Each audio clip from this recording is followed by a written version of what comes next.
¿Cómo están? ¿Bien? Bueno, me alegro mucho. Vamos a abrir nuestras Biblias en Hechos capítulo 5, ¿sí? Hechos capítulo 5. Pensando en lo que venimos pensando en este mes de tener en nuestras vidas y poder también llevar a otros a esos encuentros con el Señor, ¿no? Y pensando en eso, creo que la iglesia tiene que ser, es un llamado a influenciar a otros, es un llamado a distinguirse también, porque es lo que marca la diferencia, ¿no? Si la iglesia es igual que todo el mundo, ¿dónde está la atracción? ¿No? Si vivimos como queremos de lunes a sábado, ¿a qué venimos el domingo? ¿A celebrar qué? O sea, creo que la iglesia se ve de lunes a sábado y el domingo viene y celebra lo que hizo durante la semana, ¿no? Entonces, tenemos un llamado a distinguirnos, tenemos un llamado a ser diferentes, tenemos un llamado a influenciar esta sociedad con la luz del Evangelio, ¿no? Y a ayudarnos entre nosotros y que la gente que vea cómo nos amamos, y eso va a atraer, va a ser un poderoso imán que atrae. Se lo decía a los hermanos el fin de semana y le mandan saludos la otra semana a los hermanos de La Paz. Estuve con ellos ahí y también mandan saludos a los hermanos de Villa María que estuvimos ayer, el viernes a la noche con Vivi y ayer. Una persona antes de que el predicador pase y abra la palabra ya sabe si va a volver o no, por la experiencia que tuvo en el pasillo, por el amor que le demostraron, porque tal vez lo abrazaron y le dijeron qué bueno, que viniste, quién sos, de dónde venís, qué te pasa, en qué te puedo ayudar. Y antes, muchas veces antes de que el predicador abra la Biblia, ya decidió si va a volver o no. ¿Se imaginan cuando el predicador habla? Si le toca un pesado como yo, no vuelve más, ¿eh? Pero antes, ya la experiencia que tuvo en el pasillo ya hace que la persona decida por ahí si va a volver o no. La iglesia es una iglesia que debe influenciar, ¿no? Seguramente cada uno de nosotros nos acordamos de personas que tuvieron influencia en nuestra vida. Y seguramente personas que pasaron por nuestra vida y también personas por las cuales nosotros pasamos por sus vidas. Y tal vez con una forma, el oído en el momento justo, un abrazo, una palabra de ánimo, el evangelio compartido, fueron formas en que podemos dejar una huella en la arena de la vida de una persona. El Señor dijo que aún un insignificante vaso de agua va a quedar registrado, impreso en el registro divino. Y cuando el Espíritu Santo empieza a obrar en el día de Pentecostés, un puñado de hombres comunes, como cualquiera de nosotros, empezó a dejar una huella. Y empezó a impactar de tal forma las vidas de su generación que este impacto que pasa se trasladó hasta hoy. ¿Se dan cuenta que somos parte de esa huella, parte de esa influencia, parte de ese impacto, aún asumiendo un costo personal muy grande, renunciando a cosas, ellos siguieron adelante? Y Hechos capítulo 5, mire lo que dice el versículo 14. Vamos a ver ahí. Hechos capítulo 5, versículo 14. Los que creían en el Señor aumentaban más, gran número así de hombres como de mujeres, tanto que sacaban los enfermos a las calles y los ponían en camas y lechos, para que al pasar Pedro, a lo menos su sombra cayese sobre algunos de ellos. Impresionante. Hasta ahí nomás la lectura. Bueno, acá no se dice los detalles de esto, ¿no? Pero podemos decir que la palabra dice, cuando la sombra de Pedro caía sobre una persona, esta persona era transformada. Impresionante. Dios estaba con Pedro de una forma poderosa, evidente. ¿Por qué? Porque la gente se daba cuenta de esto y decía, aunque sea que la sombra de él me toque. Ahora, me gustaría que nos detengamos a pensar en esto, porque pienso en la sombra de Pedro y pienso en nuestra sombra. Para bien o para mal, todos nosotros, mientras caminamos por esta vida, dejamos una sombra. Cada uno de nosotros pasamos por lugares que ya no serán iguales una vez que estamos. Y cuando cada uno de nosotros dejamos el ambiente un poco mejor o un poco peor cada vez que pasamos por ahí. Cada uno de nosotros toca vidas y estas vidas ya no permanecen igual cuando llegamos nosotros, para bien o para mal. Pero así sucede aunque no los busquemos. Hay personas que lo que tocan destruyen y hay personas que bendicen aún sin hablar.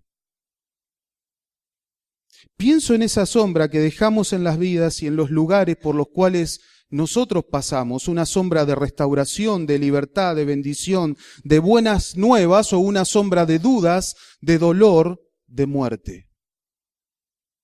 Pensé en la sombra de Pedro y pensé en 3 cuadros de la vida de Pedro en los cuales vemos pintada su sombra. Y quisiera que en estos 3 cuadros de su vida lo podamos trasladar a nuestra vida. En primer lugar, una sombra de restauración. Vemos en ese pasaje de Hechos capítulo 3, un hombre paralítico de nacimiento, un hombre que está mendigando ahí en la puerta del templo. Y dice el versículo 1 que Pedro y Juan subían juntos al templo y era traído un hombre paralítico de nacimiento, a quien ponían cada día a la puerta del templo, que se llamaba La Hermosa, para que pidiese limosna de los que entraban en el templo. Cuando vio a Pedro y a Juan que iban a entrar en el templo, les rogaba que le diesen limosna. Pedro con Juan, fijando en él los ojos, le dijo, míranos. Entonces él les estuvo atento, esperando recibir de ellos algo. Mas Pedro dijo, no tengo plata ni oro, pero lo que tengo te doy. En el nombre de Jesucristo de Nazaret, levántate y anda. Miren, este hombre estaba en un lugar de esplendor. Era tremendo el templo, pero su estado era lamentable. Su vida estaba condenada a la miseria y a la postración. Cuando Pedro y Juan entraban, este hombre los mira esperando recibir de ellos una limosna.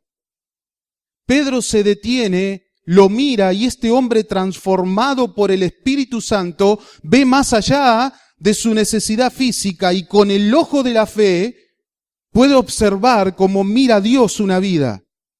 El autor de la vida estaba golpeando la puerta de ese corazón. Y quiero hacer un paréntesis ahí, porque digo, Pedro, un hombre transformado por el Espíritu. ¿Saben por qué?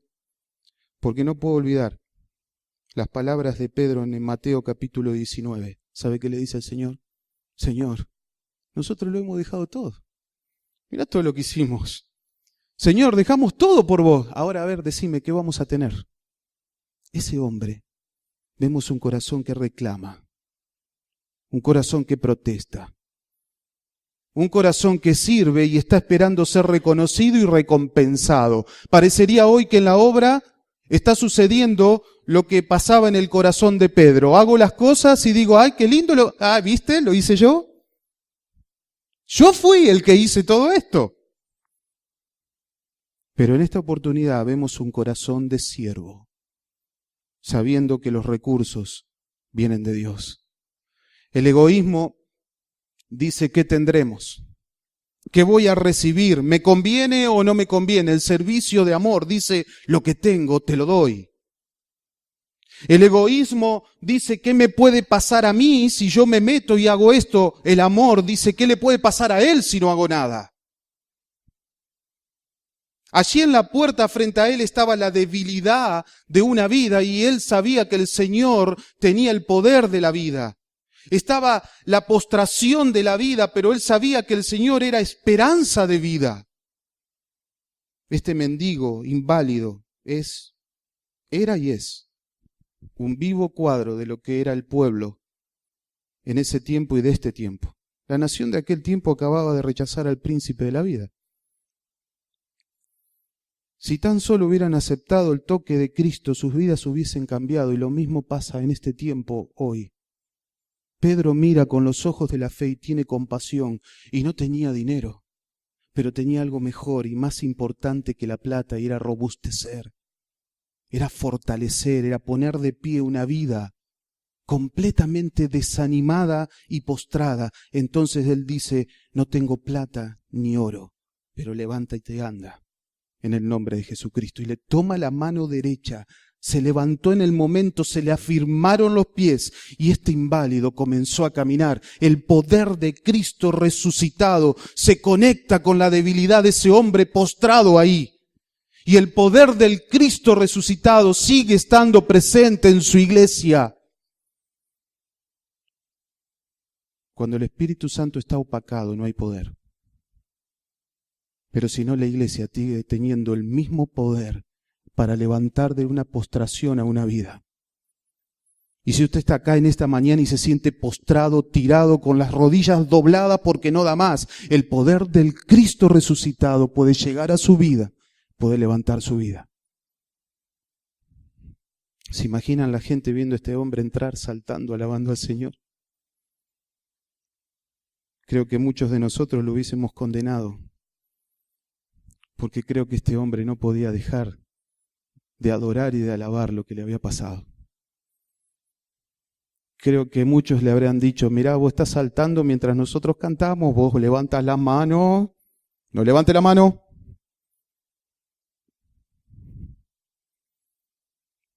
Creo que Pedro es el ejemplo de algunas personas hoy, ¿no? El grupo de los que pueden decir: no tengo nada para dar, no tengo ni plata ni oro, pero tampoco tengo ninguna bendición, no tengo motivación de vida. Pasan por la vida sin ayudar a nadie, están refugiados en su cajita, refugiados en su pequeño mundo, aún dentro de nuestras iglesias. Algunos, otro grupo que tiene plata y oro, pero siempre está pensando cómo mantener la plata y el oro para sí mismo y no comparten. Y realmente, creyéndose ricos, son los más pobres. Son tan ricos que no tienen nada. Aquellos que, como Pedro, dicen: no tengo plata ni oro, pero están llenos de fe, de visión, de motivación, de ese toque restaurador y sanador que es lo que necesita hoy una vida. Esos son realmente los ricos delante de Dios. ¿En qué grupo estamos? ¿En qué grupo nos identificamos? Dice la historia que cuando Tomás de Aquino fue a visitar al Papa a Roma, mientras observaban todos los tesoros del Vaticano, el Papa le dice: no podemos decir como Pedro, no tengo plata ni oro. Pero Tomás de Aquino dice: pero tampoco pueden decir en el nombre de Jesucristo, levántate y anda. Las riquezas, las posiciones, lo que guardo, lo que tengo, no es la norma del reino, hermano. Dios es un Dios dador. Y Dios no se quedó con nada. Entregó hasta lo que más le costó, lo más valioso que tenía al lado de él, rodeado de toda la adoración celestial. Lo que más le costó, lo entregó. Y le dio vuelta la cara por nosotros. No se quedó con nada. La sanidad física de este hombre era una gota en el océano comparado con lo que recibió. Y empezó a andar por las calles. Y cuando todos ven esto, Dios fue glorificado. Y eso es lo que hace el milagro del Señor en una vida. Capacita a moverse en lugares donde antes no podía. ¿O a usted no le pasó que cuando Dios restauró su vida, a vos no te pasó?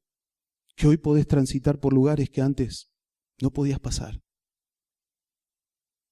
La sombra de influencia de Pedro transformó la vida de esta persona. Nuestra sombra debe influir para que lleguen al Salvador, que pueda levantarlo, sacarlo de la postración espiritual. Y no importa si están mal, si están lastimados, si están heridos, si están postrados. No importa si no cubre mi expectativa.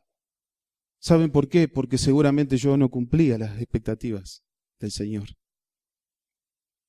Pero no solo la sombra de restauración, sino que vemos un segundo cuadro y es una sombra de reprensión. Cuando el Espíritu Santo empieza a obrar en los cristianos, hay en ellos un avivamiento espiritual. ¿Y a dónde se ve esto? En la generosidad que ellos empezaron a tener. Es impresionante porque siempre el avivamiento espiritual toca todas las áreas de su vida, de la vida de los cristianos. Y se refleja aún en lo externo. ¿Qué hacían?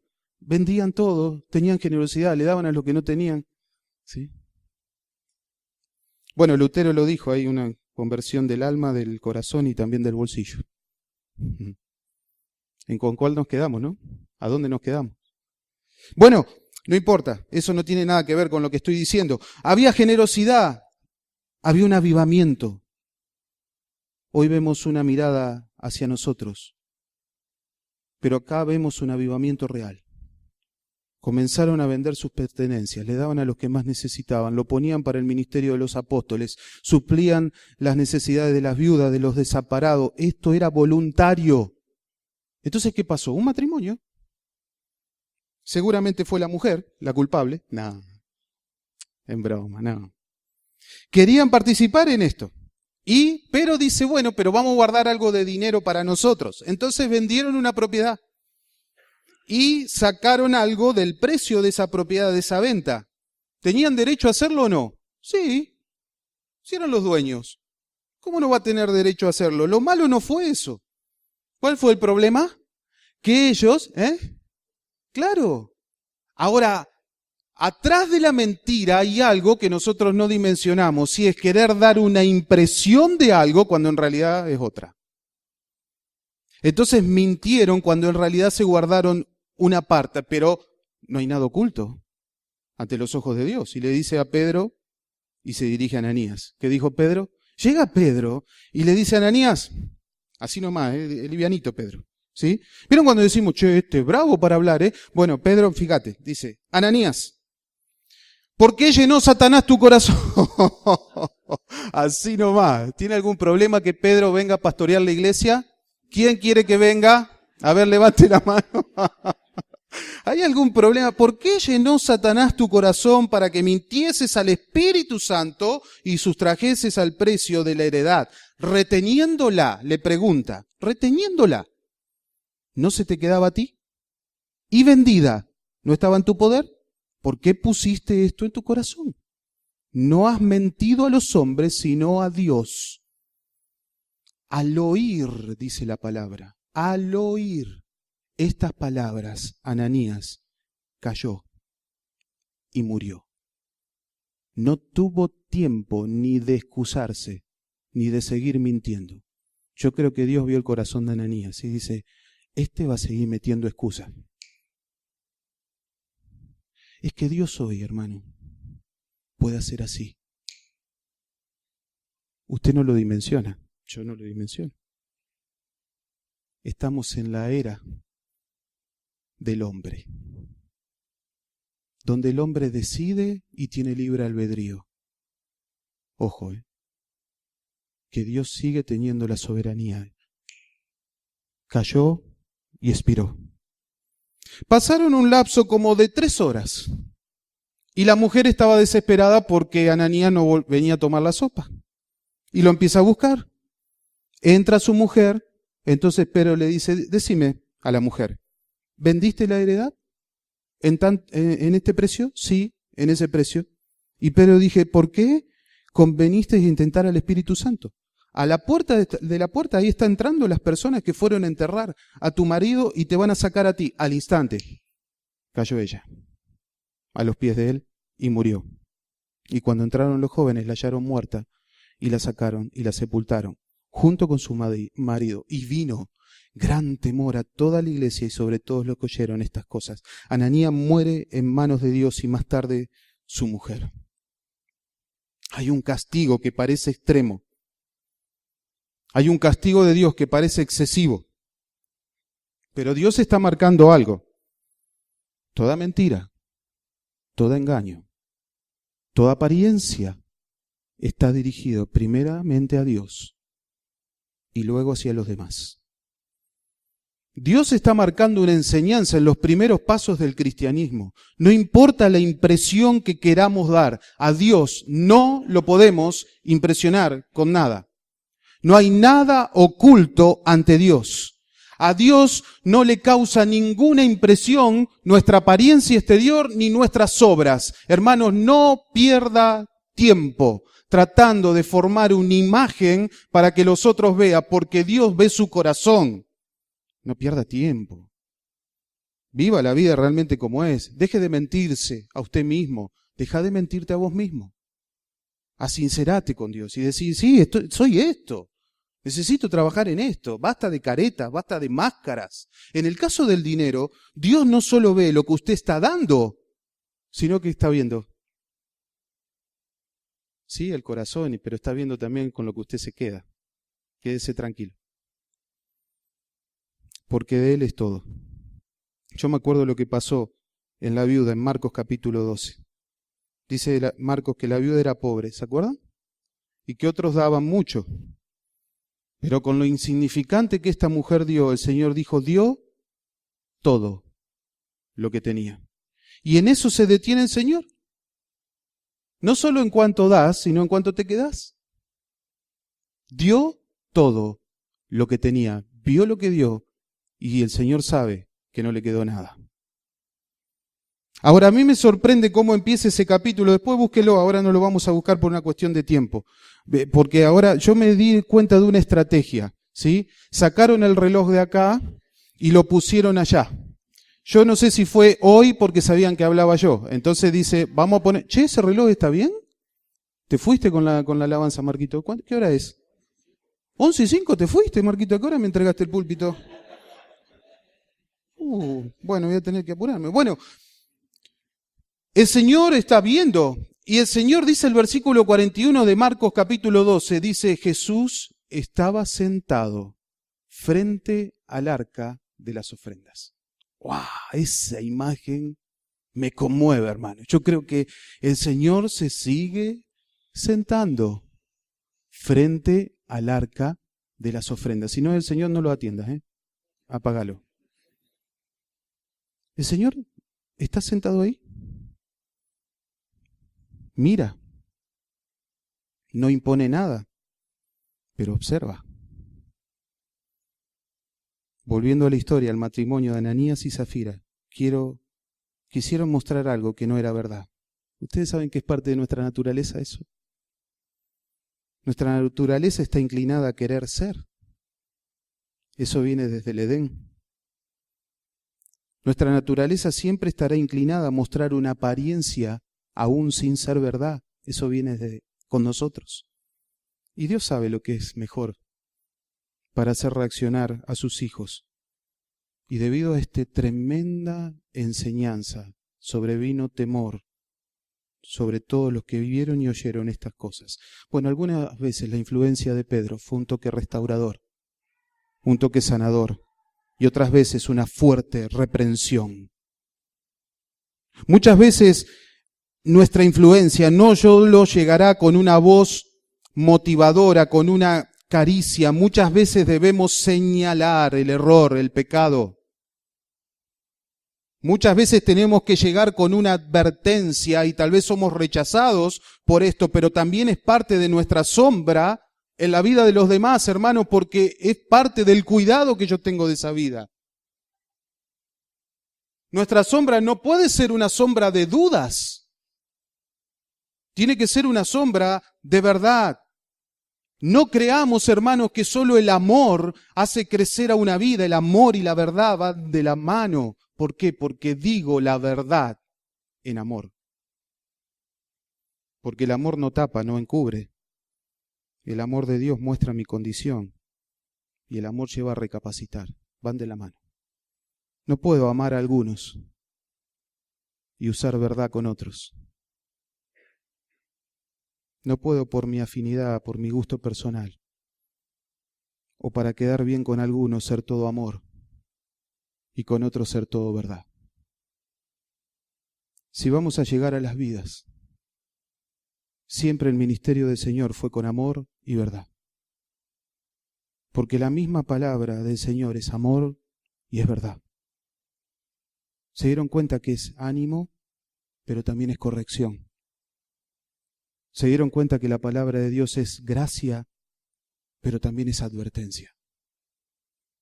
Se dieron cuenta que la palabra de Dios es perdón, pero también es confrontación. ¿Se dan cuenta? Va de la mano. Una sombra de restauración, una sombra de redención. Último cuadro, una sombra de predicación, Hechos capítulo 10. Llega el Evangelio a Samaria.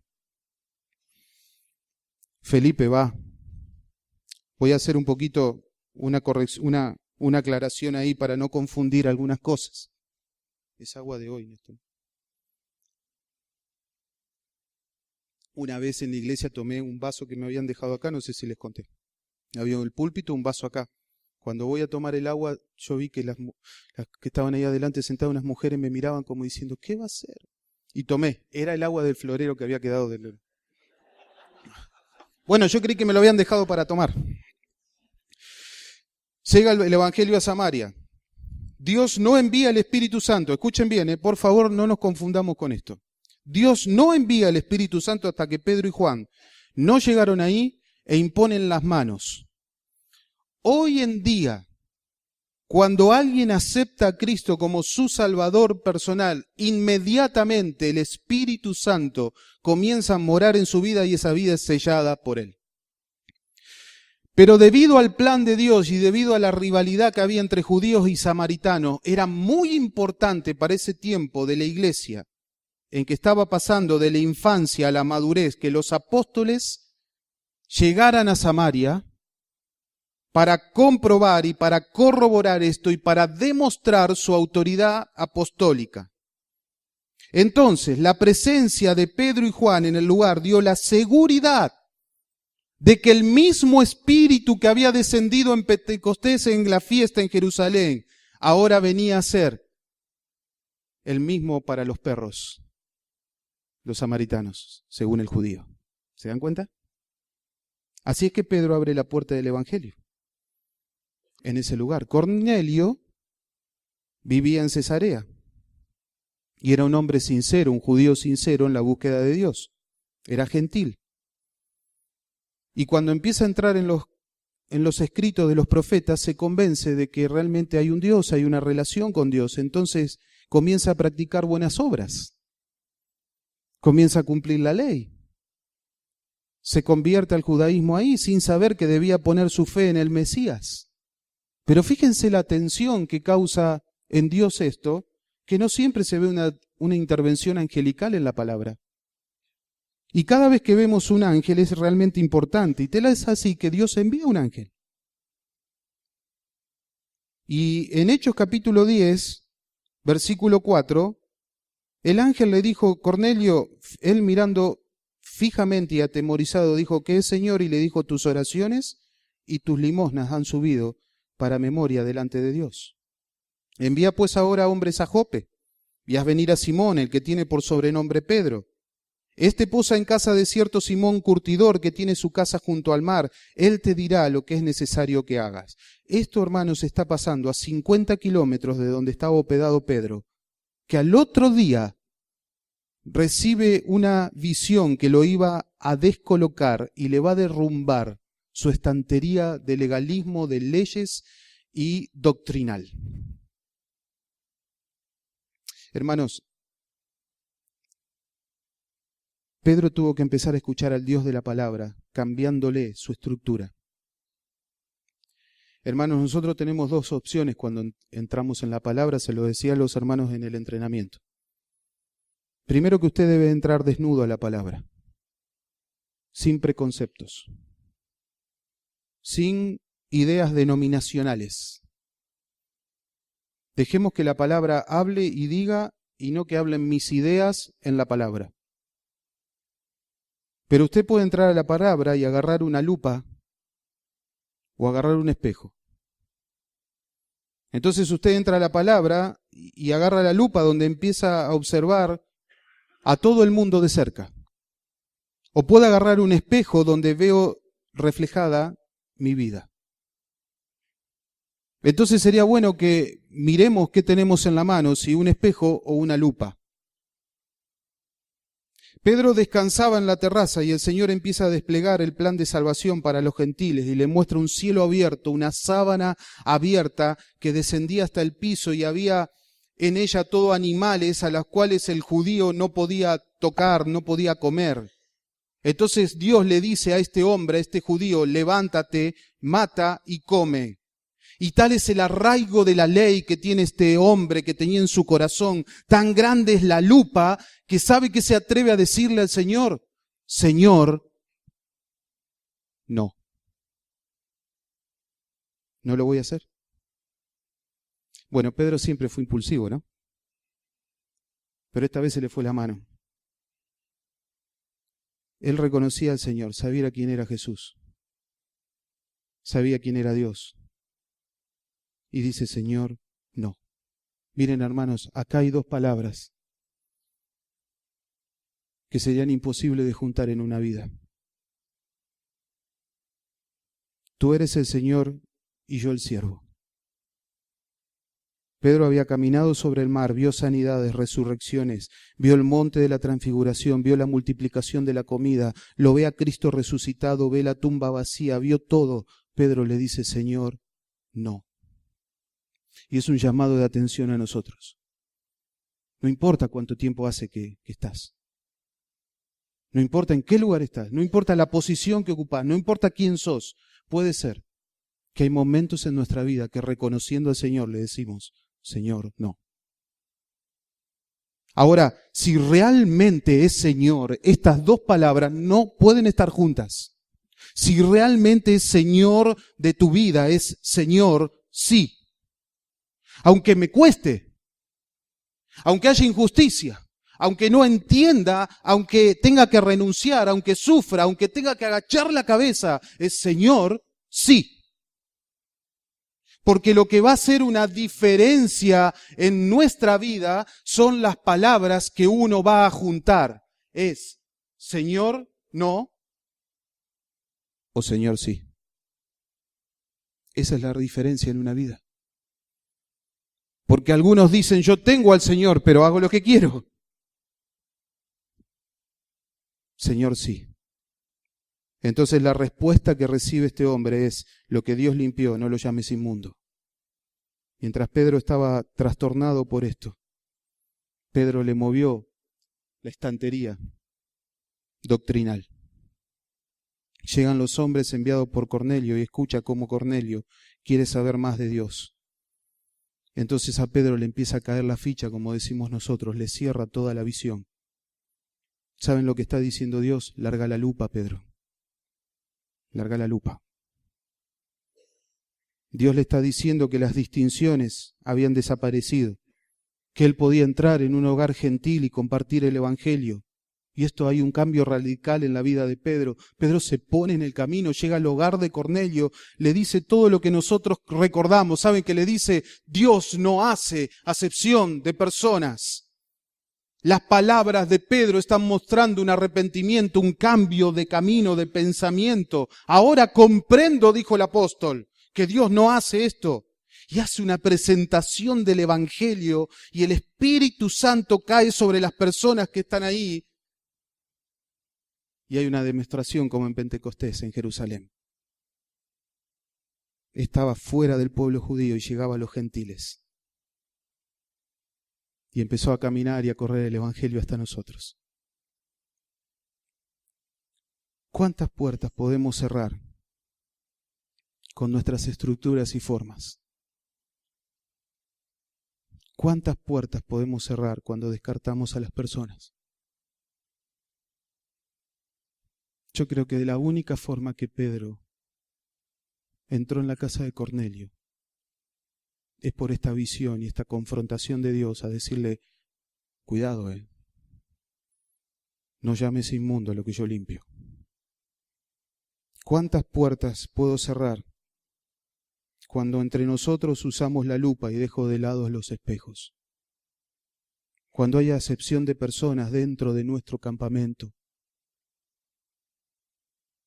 ¿Y saben por qué? Porque eso no es amor. Y la palabra dice, en esto conocerán que soy mis discípulos, está hablando a cristianos, si se tuvieran amor los unos por los otros. Y quiero hacer un paréntesis aquí y recordarles que Dios envió un ángel para hablar a Cornelio, pero el ángel no le revela al Mesías. El ángel no le reveló el Evangelio, las buenas nuevas. El ángel solo le dijo cómo encontrar al hombre que se lo iba a contar. Hoy ángeles pueden conectar hombres con predicadores puestos por Dios, pero al ángel le dice, vos callate y vos hablá. Impresionante. No dimensionamos eso. Yo creo que los ángeles podrían dar sermones mucho más claros. Creo que el plan de Dios consiste en utilizar hombres y mujeres, sin importar la imperfección, sin importar las luchas, sin importar la falta de elocuencia. Dios no usa ángeles. Dios usa su iglesia. Entonces, no se crea tan sucio que usted no puede. No se crea tan limitado que yo, ¿qué voy a decir? Porque lo que Dios limpió, que nadie lo llame inmundo, por favor. 3 acciones de la sombra de Pedro. Pedro caminaba por su vida afectando con su sombra de influencia todo aquel que Dios ponía en su camino. Podía ser un toque restaurador, podía ser la predicación del Evangelio, podía ser una llegada de exhortación. Pero nadie quedaba igual después que pasaba este hombre. Pregunto yo, ¿qué sombra estamos proyectando? ¿Qué vida estamos practicando? ¿Cuál es la sombra en nuestros hogares, en nuestros negocios, en nuestro barrio, en nuestros trabajos? Todo tiene efecto eterno, para bien o para mal. Y mucho después de que nos hayamos ido, la influencia puede perdurar. Voy a usar un dicho popular, hermanos, por favor, entiéndame. En el reino de Dios no es muerto el perro, se terminó la rabia. Muchas veces la rabia sigue. La influencia sigue. Tenemos influencia en otros, no solo con lo que decimos, sino con lo que vivimos. Siempre estamos siendo observados, siempre dejamos una huella, aún con nuestro silencio, aún con nuestra ausencia. ¿Nunca se puso a pensar usted si las personas disfrutan cuando usted llega? ¿En su hogar disfrutan cuando usted vuelve? ¿O disfrutan cuando usted se va? ¿Cuál es la condición para que se produzca sombra? Tiene que haber luz. Una luz más potente que la oscuridad. Brillará el sol de justicia con la salud en sus rayos, dice Malaquía. Yo soy la luz del mundo. El que me siga no andará en oscuridad, sino que tendrá la luz de la vida. Pedro irradiaba sombra cuando estaba iluminado por el sol de justicia. Jesús es la luz del mundo. Solo cuando una vida está invadida por la luz de Jesús proyecta sombra. Así que era la luz que lo envolvía a Pedro lo que hacía que su sombra fuera un canal restaurador, un canal de la gracia y de la verdad. No era su sombra, era la luz del mundo que provocaba sombra en él, el sol de justicia que tiene la salud en sus rayos, era quien curaba. Solo aquellos que viven en la luz van a proyectar una sombra de influencia. Porque cuando andás en tinieblas, cuando te invade la oscuridad, no hay nada para proyectar. Solo el reflejo de la luz eterna del Salvador puede proyectar una sombra inconfundible de bendición sobre otros. Donde quiera que estemos, vamos a influenciar la vida de otros. Pero solo aquellos que tienen la luz del Señor, que son iluminados por el Señor, solo aquellos van a tener una influencia que permanece para siempre. Vayámonos pensando, hermanos. Pensemos en esta semana. Mañana vamos a empezar a caminar la ciudad. Vamos a volver ahora a nuestro hogar. Nos vamos a sacar la ropa evangélica. ¿Me entiende? Y vamos a vivir lo diario. Empezar a vivir el día a día. ¿Qué sombra estamos dejando? Vamos a orar. Señor, gracias.